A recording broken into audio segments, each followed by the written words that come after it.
ছেলেরা যদি 4টা বিয়ে করতে পারে তাহলে মেয়েদেরও 4টা কেন, মেয়েরা আরো বেশি করবে, কারণ মেয়েদের এনার্জি অলওয়েজ বেশি থাকে। ছেলেরা যদি 4টা বিয়ে করতে পারে তাহলে মেয়েরা পারবে না কেন? অবশ্যই পারবে, কারণ নারী পুরুষ সমান অধিকার।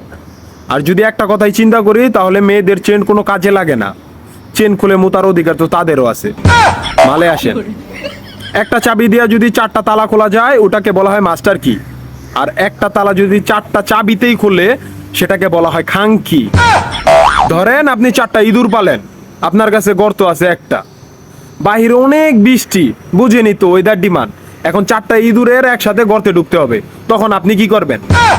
ধরলাম উপরে নিচে মিলাই আরো 2টা আছে, হ্যাঁ, তাহলে 4 নাম্বার ইঁদুরটা কই যাবো? কানের ফুটা দা না নাকের ফুটা দিয়া? হ্যাঁ, তার মধ্যে মাসের মধ্যে 7 দিন থাকে লকডাউন।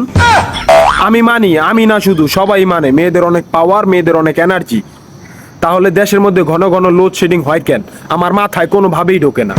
একটা ছেলে যদি 4টা বিয়ে করে, 4টা ঘরে যদি 10টা সন্তান থাকে, তারপরে বাপের নামে একটাই থাকবো।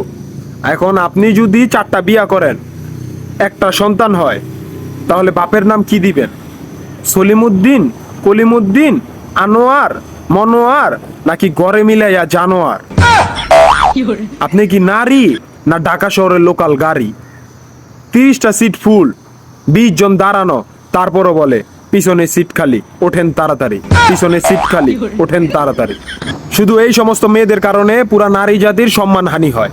আমাদের উচিত সিটি কর্পোরেশনের কুত্তা মারার ইঞ্জেকশন দিয়া এদেরকে মেরে ফেলা, যাতে এদের জন্য অন্য কোনো মেয়েদের কেউ খারাপ নজরে না দেখে। মারানি কোনানকার।